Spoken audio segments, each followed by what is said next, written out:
Pushkin. Hey y'all, it's Justin Richmond. To kick off our celebration of Women's History Month, we have the great singer and interpreter of song Judy Collins, who at 82 years old is in the midst of a creative shift in the way she works. Collins made her name during the 60s folk revival covering songs by other artists like Leonard Cohen and Bob Dylan, using her crisp soprano to transform them. But this year, for the first time in her career, she's released an album written entirely by herself. The album's called Spellbound, and the music feels right at home with some of the best in her catalog. Judy Collins has managed to retain the vibrancy in her voice that made her a commodity all those years ago in the East Village, and has kept pushing the bounds of her creativity. She tells Bruce Headlam on today's episode about her recent burst of activity, which not only includes this album, but 5 others. That's 6 in the last 6 years. They also discuss her working relationship with Leonard Cohen and how she actually lived the rugged life that peers like Dylan could only sing about. This is Broken Record, liner notes for the digital age. I'm Justin Richmond. Here's Bruce Headlam with Judy Collins. Since you've turned 80, you've got your first number one, and you're touring, and you've got this great new album everyone should hear, particularly the version of Send in the Clowns with just the piano. Oh, it is, yes. is so beautiful. Good. So beautiful, and such a beautiful ending to that album. This new album coming out in which I've written all the songs. I do a lot of writing anyway, but I wrote a lot of songs during the pandemic, polished up a bunch that had been hanging around waiting to be looked at and taken seriously. And it was challenging, but I've sung some of those songs in concert now, and we'll see. I'm very happy with it. That's exciting. When you heard songs, how did you know this is a song for me? I can make this work. Well, that's DNA, that's history, that's what you were like as a child, that's what you heard, that's how you were trained, that's how you learned how to learn all the songs of the Great American Songbook, which my father made our living with singing. But your father was a musician, we should say. Yes, he was a wonderful singer, and then I was born in 1939, and then he went on to have a radio career, which lasted 30 years. And we went from Seattle to LA to Denver. I was always able to see him perform and hear him perform and watch and learn how to do this thing, to have a career. And the secret being you show up on time in most cases and you do your work. No matter how much he drank, he always was happy in the morning and clear. And I don't know how he did it, but I learned to do something in my career and not have it be blown apart by my tendency to drink too much, which I really think I learned that from him. Your drinking, which was prodigious. Prodigious, yeah. Did it ever interfere? Were there mornings you couldn't perform or evenings you couldn't perform? Not until the last year, until 1977. And then I was canceling right and left. I didn't drink on stage until that year either. And I always would keep the day clear, and then I would drink after the show. I knew by the time I was 19 that I had a real problem. But I never tried to quit. I mean, who would? As long as things were going well, you certainly didn't want to quit. You also had a life in Colorado that was quite adventurous. You got married young, you had a child young, but you cooked at a sort of national park. You always seemed to be climbing mountains and doing crazy things. You had the life that Bob Dylan and a lot of the other people in the village pretended to have.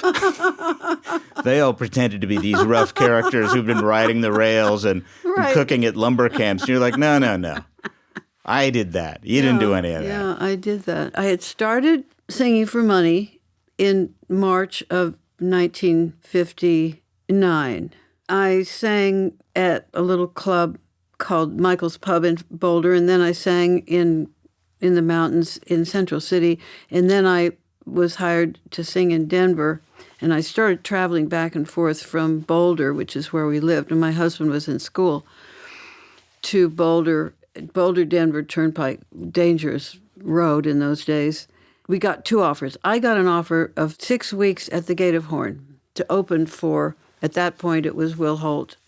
And my husband and I got an offer because a lot of our friends were park rangers. We knew the Longs Peak Ranger, whom we'd met in the mountains in 58, and we'd run the lodge, and I'd cooked on wood stoves, and we'd served the lunches to the hikers, and we got to know a whole community of people. I was traveling back and forth, of course, to sing, and we were offered a fire watch. Meantime, I had broken my leg and had a surgery and was in a cast from my toes to my hip. This was in the spring of 60. They offered us the job, and we went up to Genesee Park, it's called. So we went up there for lunch one day, and our little boy was about a year and a half old, I think. And we had lunch, and we talked about it. What are we going to do? Are we going to move to Chicago so you can do the Gate of Horn? Or are we going to take the risk of your being in this cast and take a fire watch at Twin Sisters? Well, I was the breadwinner, so to speak, and I was not going to be very helpful if I could not move if there was a fire. Mm-hmm. And I couldn't get on a horse, and I couldn't walk in this cast. That's when we decided to go to Chicago. And that was really that moment in my life where I knew that I was not going to live in Colorado and be part of the mountain scene for my adult life, but that I was going to go on this and do this career and do this thing that I do. Mm-hmm. When did you tell your husband that the cast was fake? After I knocked him down the hill. Yeah. What was it like for you when you started writing? The world changed, and the sort of curators like Joan Baez, that went out of fashion, and suddenly it was singer-songwriters. Did you feel pressure that you had to write to maintain your career? No, I didn't. I mean, my career was finding other people's songs and doing them the way I wanted to. Mm-hmm. And my writing is completely part of my psyche. In other words, keeping me on the planet is why I write. And ever since I wrote Since You've Asked, I've never stopped writing songs. And what was Since You've Asked about? Well, the title, Since You've Asked, Al Cooper said to me, why are you not writing songs? And then the answer is, since you've asked, I'll show you. So what was it like when you performed all these incredible songs, you'd been on stage, and then suddenly you're sitting down saying, well, can I do this? Did you write at a piano? Yeah, I write everything at the piano. And that's where I grew up, at the piano. So it was a natural thing. It was always there. The whole question of noodling and finding a melody and a lyric did not occur to me until that moment. And I wrote a bunch of songs that were pretty interesting at that beginning. Since You've Asked, and My Father, I wrote that. I wrote Albatross in that first, I wrote a song called Che, about Che Guevara. I wrote quite a number of songs, including eventually, I took a few months off a couple of years later and didn't tour, so I could just write songs. And that was where I wrote Secret Gardens and a couple of others. But I always have something. I come up with something that I need to put on a record. So usually one of my songs will show up in a collection of other things, except, of course, if I'm doing a Sondheim album, yes. Or an album of Lennon McCartney, which I've done, an album of Bob Dylan, which I've done. Of those three, the Sondheim, the Lennon McCartney, and the Dylan, doing so many of those songs, which surprised you the most when you did it? Or what had the most surprises for you when you actually sat down to arrange the songs and to sing them? Well, I knew the Dylan songs very well, and I knew the Beatles songs very well. But I also, by the time I recorded the Sondheim, I knew exactly what I wanted to do. And I'd been working on it since, probably did it in 2016. So it was 15 years later. But I had really absorbed that group of songs that I loved and that I had to sing, and I had to sing them with an orchestra. And they were the most challenging. These are works which have great depth and great demands to make on the voice as well as on the heart. Jimmy Webb says to me, you always record the most difficult of my songs, one of which I have struggled with, but I finally think I can sing it, is his song about Gauguin, which is one of those mountain climbs of a song. But it prepared me, actually learning Gauguin and singing it in concerts and kind of absorbing it and then recording, I think prepared me to do the Sondheim album. And it is really satisfying and really exciting material and really brings you up to the point where you have to say, wow, I don't know how I did that. Mm-hmm. What is it that's challenging about his songs? Is it the leaps? Is it the rhythm? Is there just something about singing them that makes them difficult?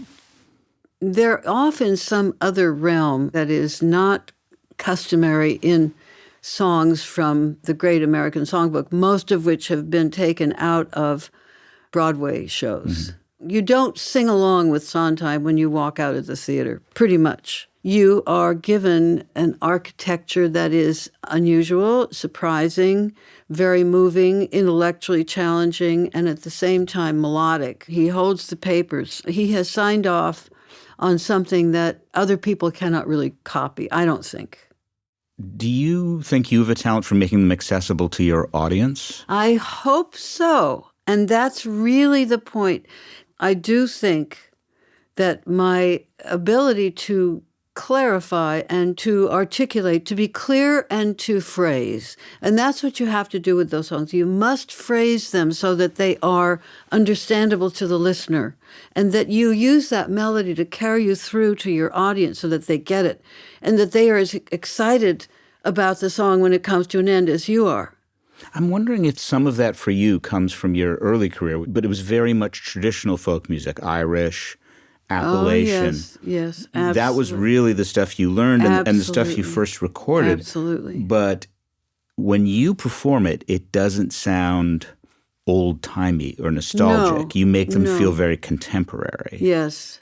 A song of yours that I love and seems almost like a folk song at times is My Father. Can you tell me about writing that?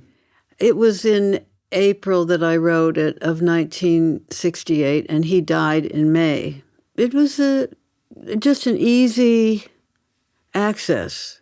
It came very easily. You know, they don't all come so easily. Mm-hmm. And that's how they get you, though. It took me about 40 minutes to write Since You've Asked, and the same thing was true with My Father. But then in between you have these months and months of struggling with a song, but they hook you by getting you to be able to write My Father.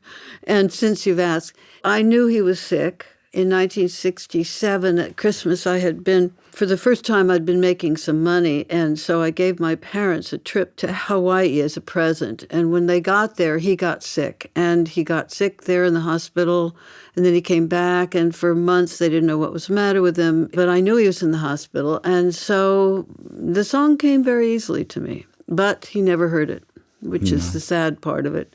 I called an old friend, Tom Glazer, and I sang it to Tom on the phone. I would have done that with My Father, I'm sure, but it's not something that probably a person who's on his way to dying would want to hear, necessarily. Mm-hmm. Because the opening of the song, it describes your father promising you that you would live in France. Yeah. Is that something your father actually did? Well, it was in 68. It was that summer. I met Stephen 4 days after my father's death. And I was writing the song, and the first line was, my father always promised us that we would live in Spain. I couldn't rhyme it with rain or pain, so I had to change it to France. My Fair Lady killed that one for you. Yeah, exactly.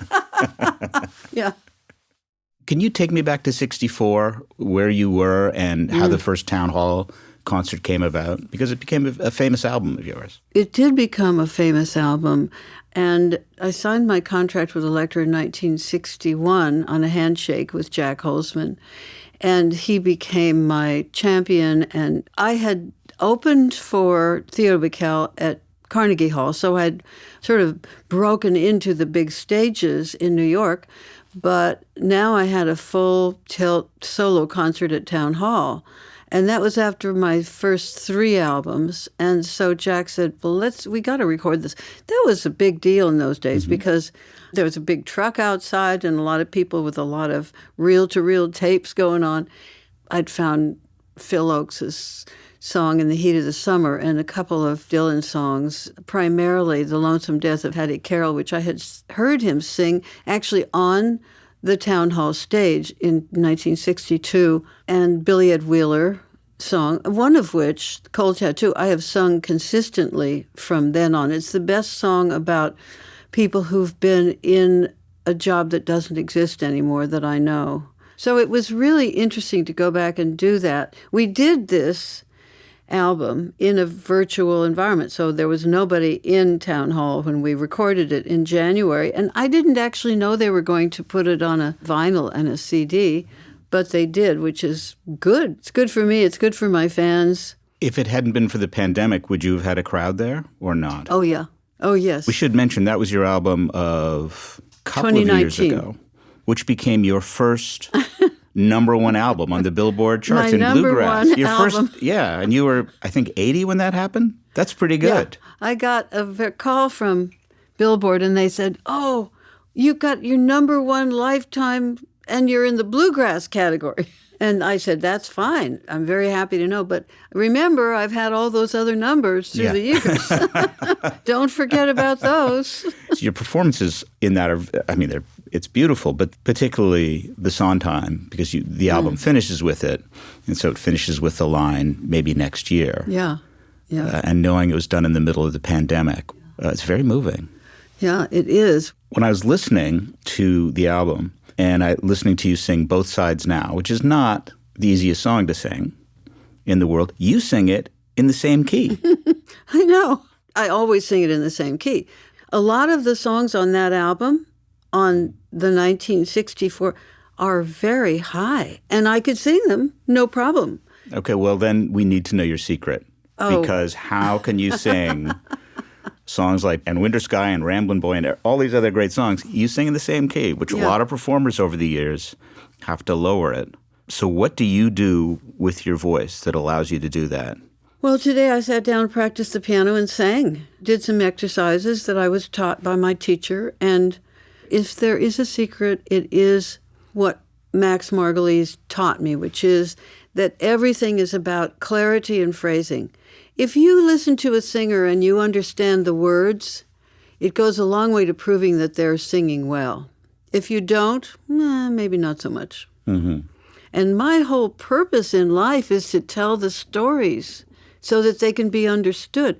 I know some people who have, let's say, rugged voices. They're charming, but the real challenge is to keep telling the stories and telling them understandably. You mentioned Max Margolis. He was your vocal coach? Yes. When did you start with him? I started with him in 1965. I was a pianist, trained pianist. I sang in the choirs and the choruses. But when I got stretched out on the road after 61, when I began to make records and have to travel all over the world, I would lose my voice all the time. And so by 1965, it was clear that I had to do something about it. And I didn't know anybody in New York who would do that. I mean, my friends who were the folk music community, nobody was taking singing lessons, that's for sure. So I called Harry Belafonte and somebody who worked with him said, oh, Harry says you have to talk to his guitarist, Ray Boguslav. And you have to call Ray because Ray knows about these things. So I called Ray Boguslav, and he said, well, there's only one person that would be worthwhile to work with, and his name is Max Margulies. So I wrote his phone number down. And so at the end of the summer, I was in my apartment on the Upper West Side, and I picked up the piece of paper with the phone number on it, which I had kept, and I called this number, and this man answered, and I said who I was, and I told him who had recommended him. And we talked for a little bit, and I said, I'd really like to come and see you and see if you can help me out with this problem. And he said, what do you do? And I told him, and he said, I'm not interested. You people are not serious. Folk singers. And I said, trust me, I'm serious. Yeah. And I begged and pleaded. And finally he said, all right. He said, we'll spend a little time together. You can come and see me. And I said, well, that's wonderful, but where do you live? And he told me, and I walked out my front door on the 8th floor of 164 West 79th, And I turned right and walked past the elevator and rang his bell. He didn't expect you quite so soon. No. Yeah. Wow. That's how right on these two folks were. That obviously it was karmic and it was meant. And then I studied with him for 32 years until he died. And the last thing he said to me at Roosevelt Hospital when he was dying was, "Don't worry. As long as you know that it's clarity and phrasing, you're going to be fine." How do you practice clarity and phrasing? Well, you think about clarity, about the words. My husband will say to me, "You've got to be clearer on that song. It's a new song and you're not finding your way into it. It's not understandable to me." So that'll do it, every time. Yeah. One of the things, reading your autobiography, that I found fascinating, you lived in the Upper West Side, but you were really part of the Greenwich Village scene, and how quickly you got to know seemingly everybody. When you had trouble with your voice, you phoned Harry Belafonte. Yeah. What was it about the Village at that point? I know there were a lot of talented people there, but everybody seemed to intersect so many times. Was it a small community? Was it that everybody was drinking together? Or what was it that made it so connected? When you think of the Village, it's a very small area, physical area. It's only a few blocks. You would think of it as this huge place. And yes, we drank together. It was very much a social club. But when I got to the Village, it was 1961. And there was a kind of a word of mouth around the whole country. The people who ran the clubs would say to another person who ran a club in Chicago, maybe, "She sold tickets." And they would hire me. I was there for 6 weeks at a time, or sometimes a month and a half, 2 months. In that way, the venues got to know that you were doing business. So they would hire you. And I went to New York for the first time since I was a teenager. I went to Greenwich Village, and I was the opener. I was the headliner at Gertie's Folk City in April of 1961.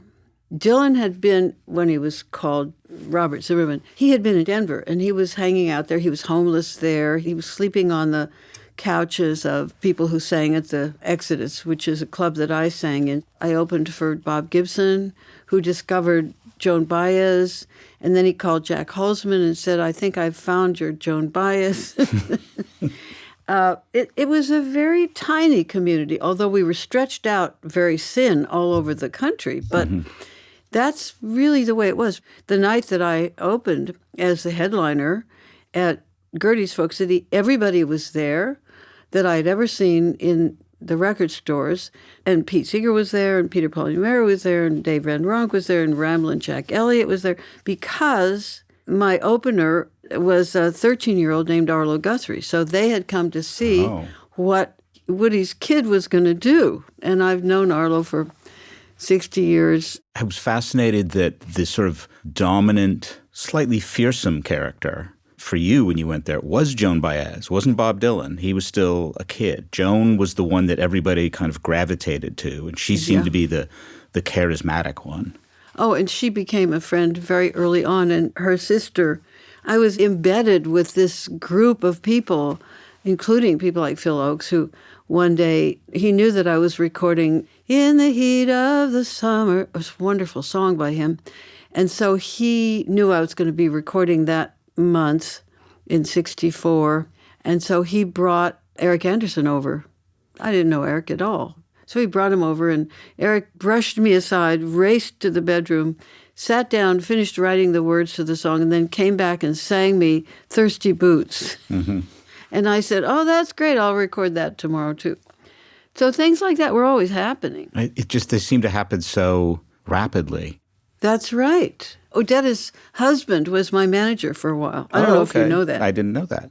But you guys played a very particular role, which you don't find in pop music anymore. Before you started writing, you were almost like the curators of what was happening. You sang Dylan songs before Dylan was popular, and he wouldn't have had a career without Joan Baez, likely. And Odetta sang everybody's songs. Yeah. You became this interpreter of these songwriters people hadn't really heard of. And I want to just talk about a few of them because the list is so impressive. How did you first meet Ian and Sylvia? Well, they were recording for Elektra, And they were charming. They had a place in the Village. And, Elektra was a family. And Jack Holzman and his wife, Nina, she used to do these big parties when you had a concert somewhere. And we'd meet everybody. Or I'd go to hear Ian and Sylvia sing somewhere at some club. Or I'd go hang out at the Gaslight and listen to Dave Van Ronk. And there would be Phil Oakes singing and Peter Lafarge. There was always something going on. I listened to the songs, and I would pluck out the ones that I knew would work for me. Mm-hmm. And I went to see Dylan, and it must have been 1962. It was very early on. It was Town Hall. And he sang Masters of War, and I just flipped out, and also Fare Thee Well. And I said, I have to record this guy. So then I came back to the East and moved straight into the Village. That's where I knew I had to be. I just had to be there. In a way, everybody found a way to get into that recording studio with Elektra and make a record. Sometimes they didn't stay all that long. I did, but I did get to know people because of that, because that social life that kind of swirled around Nina and Jack Holzman. And how did you meet Leonard Cohen? You may be the only person not to have had an affair with Leonard Cohen. Yes, I'm the only person who didn't, yes. The only girl in the room left standing. I had a couple of friends. Lily Tomlin and Jane Wagner were friends of mine in those old days in the Village. And I had a friend named Linda Gottlieb, and she and I and Mary Martin would have dinner. The 4 or 5 of us would have dinner. Mary Martin worked for Warner Brothers, and she was a Canadian. And we would go out to dinner, and she would talk about her life in Canada, and she would talk about this guy named Leonard. And she would say, Leonard's a wonderful poet, and we all love him. We all grew up in the same neighborhood. That's also where Nancy Bacall came into my life, too, a little after that. And she said, we're also worried about him because he's a brilliant person. He gets some books published, and we go to his little readings in Montreal, but we don't understand these poems at all. They're so obscure.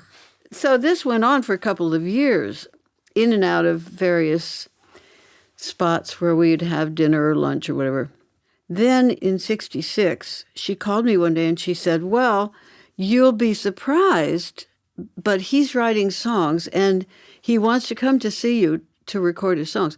Now, by that time, of course, I had the hand in a number of careers, many, many artists. I suppose it was known that if you could get me on a record on Elektra, because I was recording every year, it would be a good thing for your career. And I said to Leonard, Mary told me that you write songs, and I'd love to hear some, if that's okay with you. He said, okay, I'll come by the next day. So the next day he came by the apartment, and he said, I can't sing, and I can't play the guitar, and I don't know if this is a song. And he sang me 3 songs. He sang me the Stranger song, which I've never recorded yet, but I will someday. And he sang me Dress Rehearsal Rag, which is the story of a rehearsal for a suicide, which I thought was great. And then he sang me Suzanne. Now, Michael got it right away with Suzanne. He said, oh, that's it. And I said, I'm not so sure. So it wasn't until a day or two later that it sunk in. That was when I called Jack. We had been working on In My Life, which was my 5th album, 5th or 6th. And it was a huge departure from everything I'd ever done because there were no guitars, there was no Dylan, there was no Phil Oakes. It was songs from the Marat Sade, songs from the Pirate Jenny. It was a huge departure. And In My Life, a Beatles song. We should just back up. This was a famous theater production by Peter Brooks. Peter Brooks. And the story of the Marquis de Sade, a fantastic production. And the music was not distinctly songs. So I took the whole soundtrack and I had them put it on a reel-to-reel for me, and then I edited it with my own razor to put the thing together so that it would make a complete kind of text as a song. Mm. And then we said, let's get Josh to do this. Let's get Josh Rifkin to orchestrate these things. Pirate Jenny, the music for the Marat Sade, In My Life, etc. And so we'd done all this material. We went to England, actually, to record so we could get the folks who sang for the Marat Sade recordings. And we were out there, we were having a very good time. Nobody knew what we were doing, and nobody understood why we were doing what we were doing. And so we were very happy with it. But Jack said to me, it's missing something. And that was when Leonard came along. I called Jack a couple days later and I said, I think I found the missing something. I had Leonard play Suzanne for him. And he said, oh, that's it. That we're done. Wow. It's amazing to me at that point that you'd had 5 or 6 records by that before you did In My Life. Mm-hmm. And they'd done okay, but you didn't have a breakout hit on any of them. You were touring a lot. Mm-mm. A musician today would not get 6 kicks at the can with a label. Well, they didn't have Jack Holzman on their side. And you think that was it? Oh, yeah. He was a believer. You know, he said to me when Bob Gibson had called him from Denver and said, I have found your Joan Baez. That was in 1959.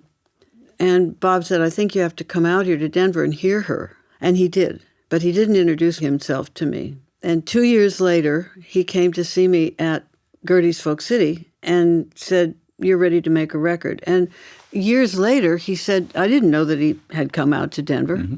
And then he called, after he saw me at Gertie's, he called Bob Gibson and said, I have now found my Judy Collins.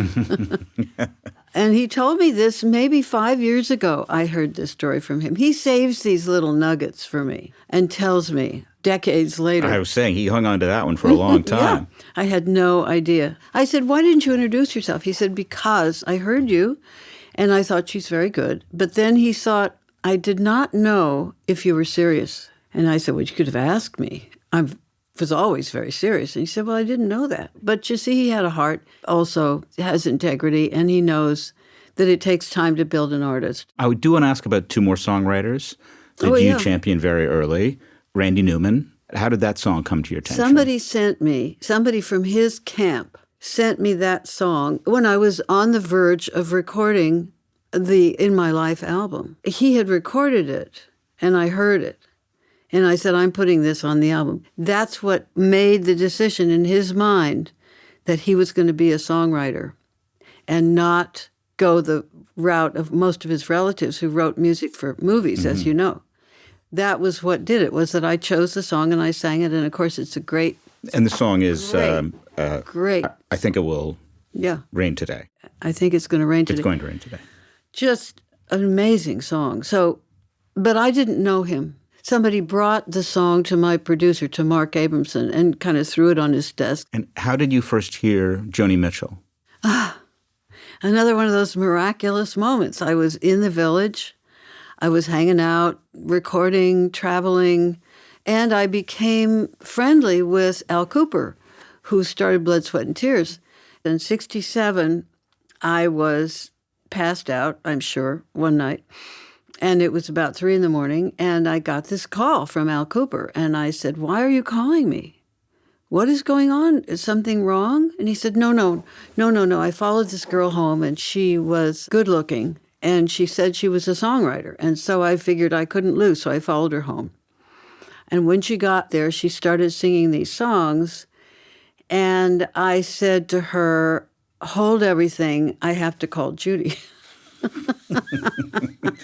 And so he called me, and I said, why are you calling me in the middle of the night? And then he said, I have a surprise for you. She does write songs, and you are going to love them. And then he put her on the phone, and she sang me Both Sides Now. She sang that on the phone? Yeah. Did she play guitar when she was singing? Playing the guitar and singing into the phone with Al Cooper sitting next to her. And you thought, what? I thought, oh, my God, I'll be right over. And I took Jack with me the next day. And I said, this is it. And he said, you're right. And that was it. I did Michael from Mountains, too, which I don't sing in concerts, but it is a great song. And then you later did a couple other big songs of hers. I did Chelsea Morning. Chelsea Morning was a hit for you. And then President Clinton and his wife said they named Chelsea Morning after listening to my version of the song. But that's a big song that I do. I love that song a lot. Did you maintain a relationship with her over the years? Not really.